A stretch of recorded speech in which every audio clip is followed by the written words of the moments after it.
Hey everyone, we're back and I'm still with David. He's gonna continue to answer some more questions.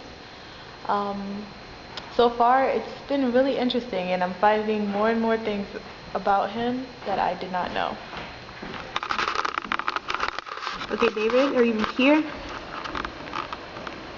Yes, I am. My next question for you is, even though you've already given your experience, um, even though you've talked about your experiences, do you feel that America has always been, like decently tolerant or is becoming more tolerant of diversity, and that there'll come a time where people don't have to feel, uncomfortable and things like that because just about everybody is going to be from, everybody's going to come from multicultural or multi-religious backgrounds?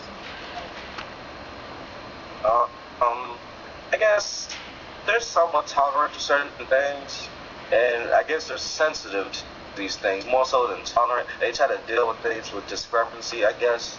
I think that there's still a lot of room left to grow because um, speaking on the things that I've been through are unfortunate stereotypes that I go through because in every situation I have not been the person that they're quote unquote looking for. So there's room to educate and to teach, and so that way these mistakes don't happen. So I think that this is the decent, and I'm very lenient with that word and very kind with that word. It's a decent amount. So that way, once I present myself as a young man that I am, then they realize who I am and that I'm not a bad person, But I catch these stereotypes for no reason. Like I'll be walking, and it might be late at night, and I might walk to the store to get something to drink, and I'll get pressed up by police officers, and I didn't even do anything, and they just pressed me out for no reason. And it's things like that that just shouldn't even happen, that prevent me from going into the house. Yeah. And so, yeah, it's okay for right now, but I think at some point in time there has to be a form of education. People have to understand these different religions, these different backgrounds that are here. Yeah. Um, so I'm guessing even though you've come from, multiple backgrounds and multiple, religious backgrounds as well, that you've kind of found a middle ground for trying to combine the two. You've chosen Islam as your religion, and I understand that. But have you ever felt like you were pressured to make a civil choice of following a certain culture or following a certain religion? No, I've never felt that type of pressure because my mother and my father never actually pressed religion onto me. Hmm. I've been to Islamic schools and Catholic schools and things like that, and my mother's took me to the church. And to be honest with you, my father's never took me to a mosque. I really had to learn about my Islamic background on my own, and it's only because of the fact that I knew my father had practiced Islam is why I sought it out. And I never really felt an initial pressure though, because I never had a strong religious foundation. I felt that I had to see this for myself. So I didn't feel any pressure from anybody, but I put the pressure on myself because I felt that I should educate myself, and which is what I did. And since, um, oh, well, actually, I mean, I guess because I know this, let the viewers know where both your sisters are coming from as well, what backgrounds they share. My older sister is Iranian and African American as well. And she fortunately lived in Iran for about 6, 7 years and got to experience Islam and learn Farsi. And when she came back to America, it was kind of tough for her because she spent a lot of years in an Islamic country. Coming back here, she dealt with a lot of things, the stereotypes, and people not liking her. And it kind of retracted her from Islam, even though she quote unquote still practices it. But she's in a stage where she's still growing as a person. Granted, she's older than me because that was a difficult thing for her. My younger sister is Indian, not Native American, but her father's from India. Some people get that confused, and African American.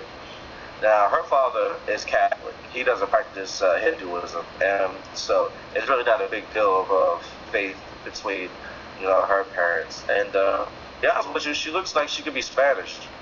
She doesn't even look like she's Indian or African American.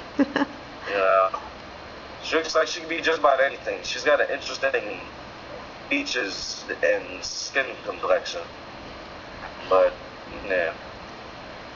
And since you've come from an understanding family who encourages you to embrace both religions and cultures, even though you've made your decisions, what advice would you give to maybe, like, let's say there are kids who are your older sister's age or your younger sister's age, and they are feeling a little iffy about whether they should either choose one way or try to see about all their cultures that they come from, or like parents who are going to have a child and they're from both totally different cultures or totally different religions, and they don't know what to do about their child.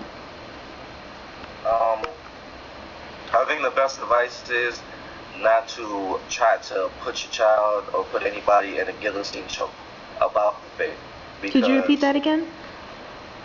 I think that you should not put the child, whoever the person may be, in a guillotine choke about your faith. Okay. You should allow them, you should educate them about everything.